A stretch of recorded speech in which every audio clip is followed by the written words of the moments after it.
Hey everybody, I'm so glad to see you today. It's supposed to be a warm day here in northern Illinois. As you can see, the snow is still gone and my mom's flowers are starting to pop up. She's not too happy about that. She's seeing all the green little buds coming up and she's wondering if when it gets cold again, they'll have to go back down in the soil. So we were trying to problem solve great ways. Hi, Kathy! Great ways to keep these little shoots from staying alive. Hey, nice to see you as well. So, okay, today's topic is on how to get people to listen to you. Hi, Lisa, great to see you too.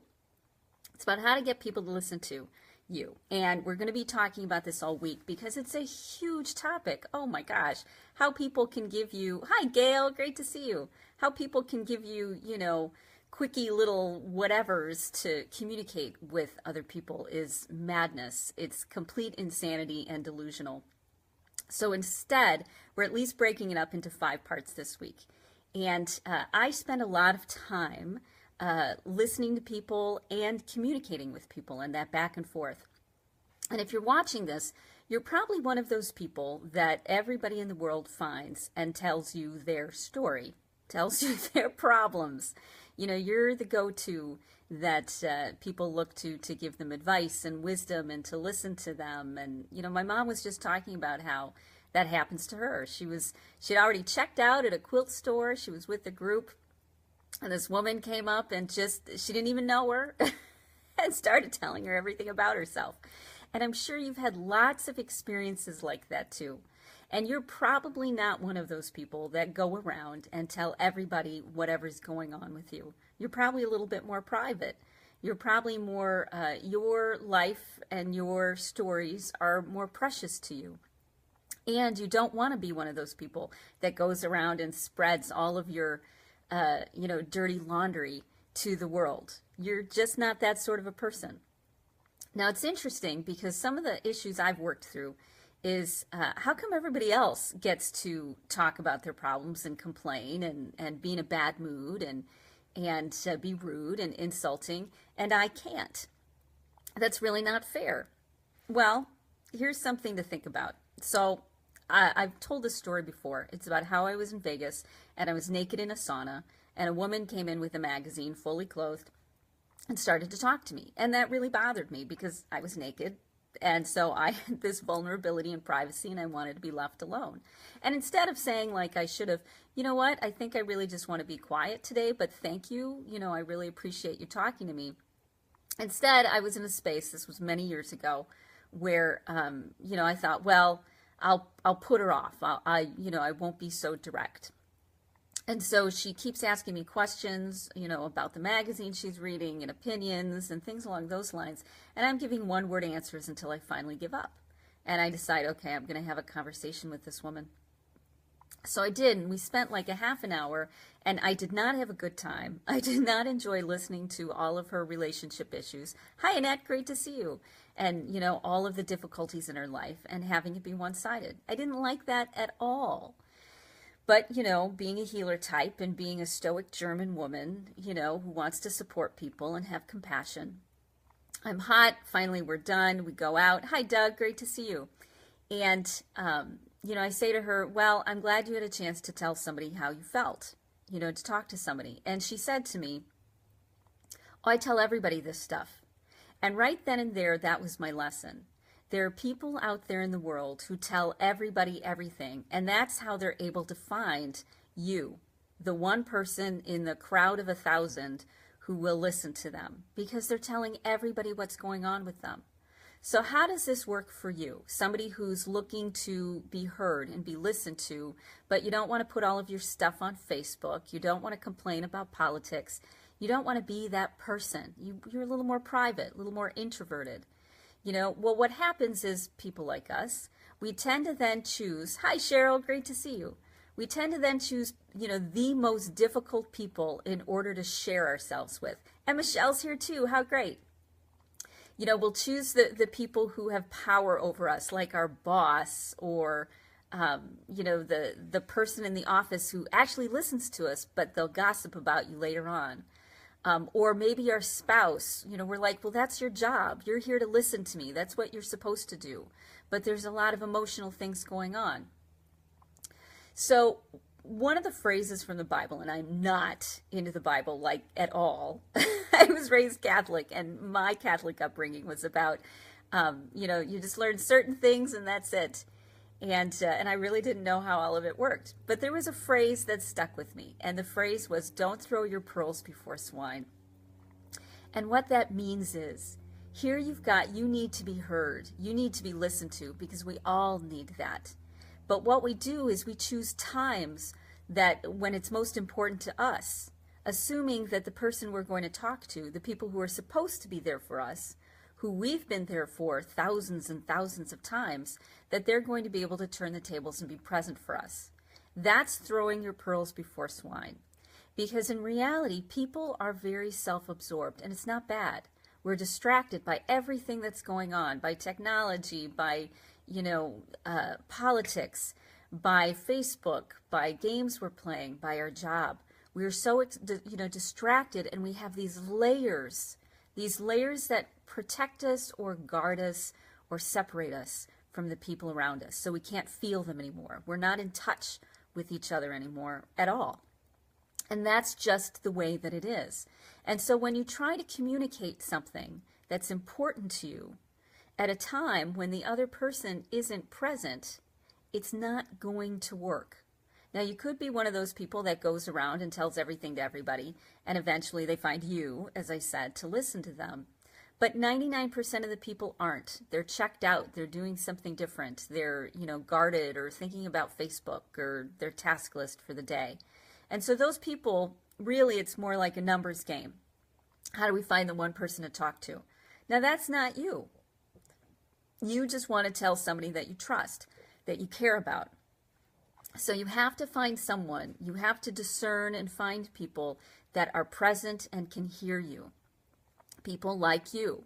Now, most of the people like you are in healing professions. They're psychologists and counselors. Hi, Kara. Great to see you.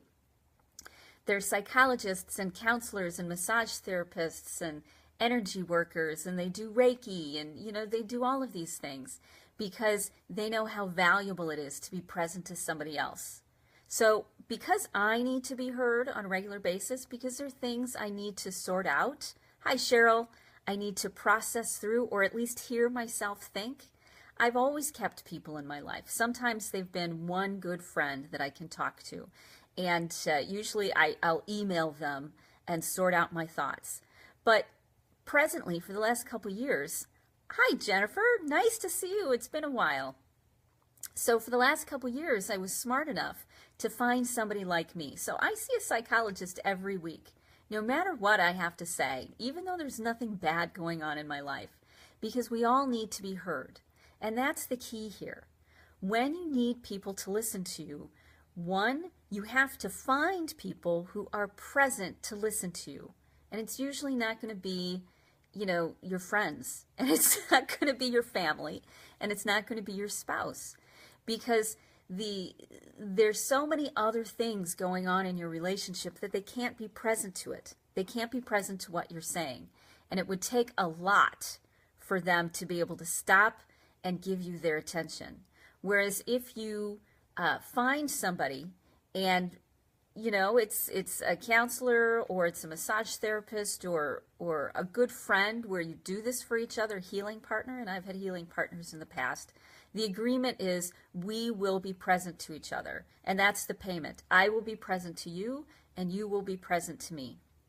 Now, it's best if you find people that can hear you who have some experience in what's going on.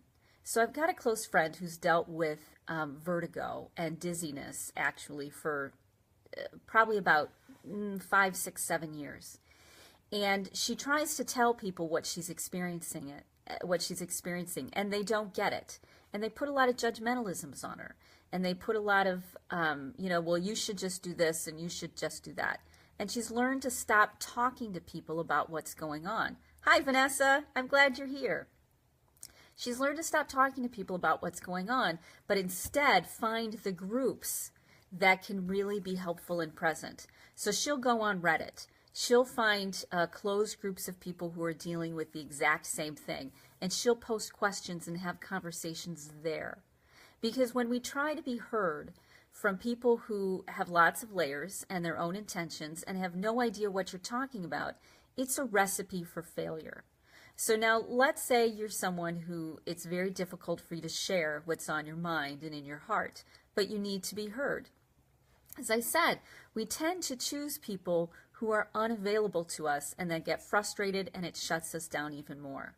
Instead, I suggest you look to find people who get it, who understand where you're coming from, and then you'll be able to share what's on your mind and in your heart, what's troubling you, what you need to sort out in your head, okay? Because if you put it out to everybody, you're going to end up with criticism, you're going to end up slammed, you're going to end up with really bad advice from people who do not understand your unique experience.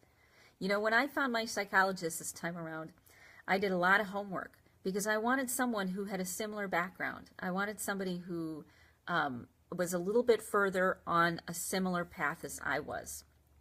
And that relationship has worked out amazingly.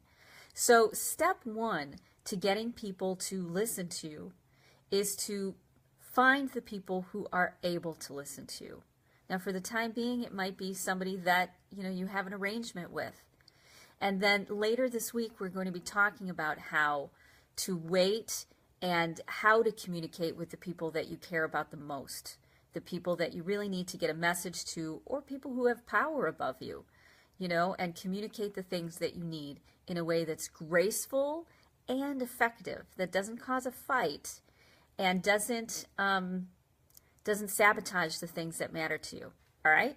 So I like to give a little bit of assignment every day. So today's homework assignment is, I want you to look around, okay? I don't want you to talk to anybody, but I want you to look around quietly and find a few people who are in your life, you know, walking by on the street even, or at the gym, or at the office. I want you to take just a step back, look around, and see if you can identify the people who would be able to be present, who would be able to hear what you had to say.